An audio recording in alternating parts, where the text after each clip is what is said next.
emprendedorestv.pe, tu canal por internet, y bueno, teniendo en cuenta el Día del Trabajo, este 1 de mayo, de hacer una evaluación con el doctor Germán Lora, destacado laboralista del estudio, socio del estudio Payet Recauvi, respecto a cómo está la legislación laboral en estos momentos, qué cambios se han dado en los últimos meses, este nuevo gobierno, cuál es el tratamiento que le da al trabajador y al empleador. La balanza, ¿por dónde se está inclinando? ¿Es eso bueno o no? ¿Qué tal? ¿Cómo está? Bienvenido. ¿Cómo estás, Clorinda? Muy bien, gracias. Hacer una evaluación, teniendo en cuenta el tema del Día del Trabajo, ¿cómo ve usted la situación? ¿Cómo ve la legislación laboral? A ver, definitivamente la política del gobierno actual, que no tiene más de 10 meses, está orientada fundamentalmente a una protección de los derechos del trabajador. Eso es evidente desde la campaña presidencial, ¿no? Y se ha hecho evidente también en la actuación del Ministerio de Trabajo. Está siendo muy cuestionado el Ministerio de Trabajo en las directivas que está emitiendo en muchos aspectos de la relación laboral, fundamentalmente en temas también sindicales, donde las directivas lo que buscan es plasmar un criterio que más parece una norma legal para efectos de la actuación de la Autoridad Administrativa de Trabajo. Y eso hace que de alguna manera se endurezca la actuación de los empleadores con los trabajadores. Pero cuénteme un poco, usted que es un abogado bastante serio, muy serio, digamos, yo confío mucho en su criterio, pero ¿cómo veía usted la situación? ¿Era muy laxa y permitía determinados abusos? Ahora más bien se ha endurecido mucho la norma y de repente se está yendo hacia un extremo. ¿Cómo lo ve? A ver, hay que hablar de que hay buenos empleadores y malos empleadores. No todos son iguales. Efectivamente, no podemos dejar de reconocer que hay muchos empleadores que, comenzando, no tienen a sus trabajadores en planilla. Primer incumplimiento laboral fundamental. Y a esos hay que perseguirlos, y a esos hay que sancionarlos, y hay que buscar, antes que sancionarlos, siempre la política del Ministerio de Trabajo tiene que ser preventiva, buscar que el trabajador ingrese a planilla y que el empleador entienda que así debe funcionar y así es como debe competir también en el mercado, porque acá es un tema de competencia, ¿no? Pero con costos laborales tan altos eso se complica el escenario. Ese es el punto fundamental que acabas de mencionar, Clorinda. Es decir, un empleador, cualquiera fuera, uno le dice, tienes que formalizarte si no te pongo una multa, ¿no?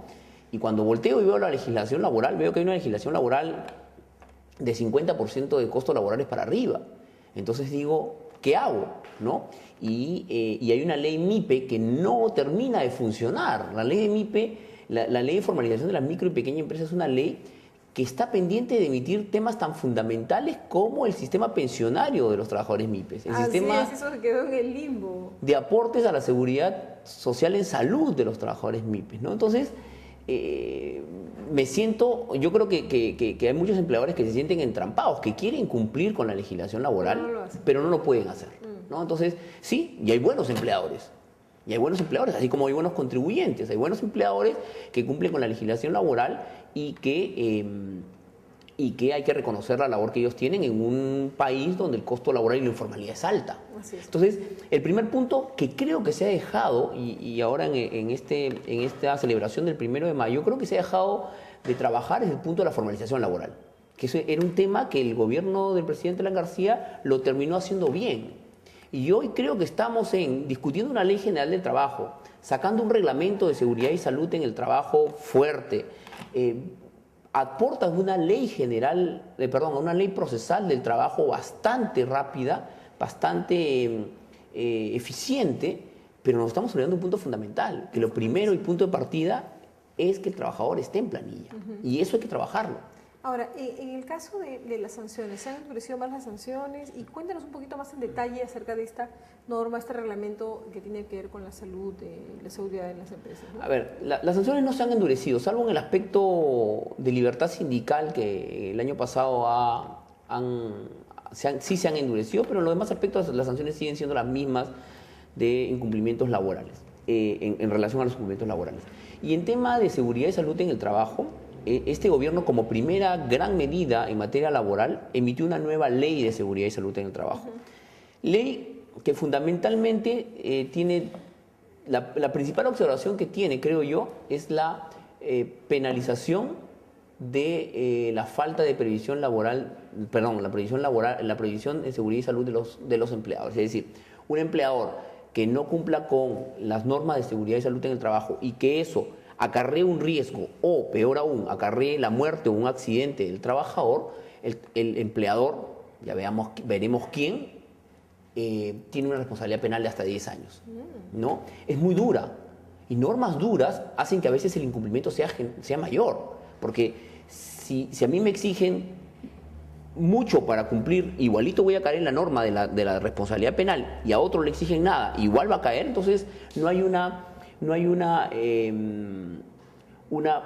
necesidad de cumplir porque al final la norma es tan dura que siendo formal o informal igual voy a caer en la... ¿Qué es lo que les piden ahora a diferencia de antes? O sea, porque me decían que la norma le exigía más o menos los estándares que se exige al sector minero. ¿Es así de sí, drástico realmente? Es decir, en un país donde todavía, lo estábamos conversando hace un minuto, el tema de si el trabajador está en planilla o no está en planilla es un hecho fundamental, ¿no? 3 de 4 trabajadores no están en una protección a la seguridad social, no tienen pensiones y todo lo que nosotros sabemos de la falta de formalidad laboral. Pasar de eso, que todavía es un problema laboral, a exigirle que se haga un examen médico al trabajador de entrada, de salida, durante la relación laboral, que yo gaste en auditorías para ver mi sistema de gestión de seguridad y salud en el trabajo, ¿no? Que tenga un médico ocupacional casi en mi planilla. Entonces, todos esos costos, cuando todavía estoy abocado a que el trabajador tenga derecho a su gratificación, a su CTS, a su capa básica de atención en salud, pasar de eso a una actuación que va a costar dinero, no estoy diciendo que no está bien, pero hay que hacerlo paso a paso, lentamente. Esto tiene que representar un tiempo... ¿Y la norma establece gradualidad? No, la norma no establece gradualidad. Lo que pasa es que hay que tener en cuenta también, y eso tienen que hacer un mea culpa los empresarios, es que esta norma no es de ahora, esta norma es del 2005. O sea, todo este sistema es del 2005. Entonces, dicen, me va a costar dinero, pero son 7 años. 7 años, nada, efectivamente. ¿No? Entonces, es una norma que tiene que implementarse, que es fundamental para la salud de los trabajadores y para la productividad de la empresa. ¿Qué se exige como mínimo, por ejemplo?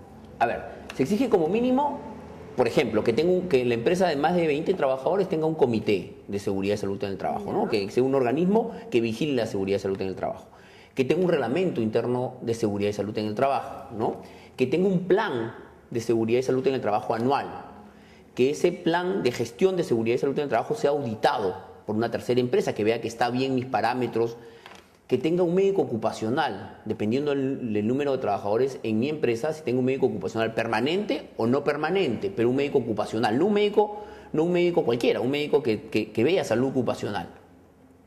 Responsabilidades penales. La obligación y eso no se ha analizado, de reincorporar al trabajador que ha sufrido un accidente en otro puesto de trabajo dentro de la misma empresa. Entonces, una persona que sufre un accidente en una labor, por ejemplo, de operario, y que ya no puede hacerlo como operario, yo tengo la obligación de reincorporarlo en otro sitio. ¿Qué pasa? No se ha analizado si no tengo más puestos de trabajo. ¿Qué pasa con las empresas pequeñas de 20, 30 trabajadores? Entonces, se están viendo todos con la misma vara, ¿no? Exactamente. No son empresas de 3.000 trabajadores donde al peón o al operario lo puedo poner en otro lugar mucho más sencillo. No, creo que no se hace una discriminación. El típico... lo que pasaba anteriormente con la legislación laboral, ¿no? Era muy cargada para todas las empresas. Se hizo la ley de micro y pequeña empresa. En seguridad y salud en el trabajo tenía que seguir más o menos el mismo criterio. Así es. Volvemos tras la pausa, doctor Lora, para seguir hablando acerca del otro tema, del lado del trabajador. ¿Qué facilidades, qué otros beneficios se están encontrando ahora para los trabajadores? Volvemos entonces.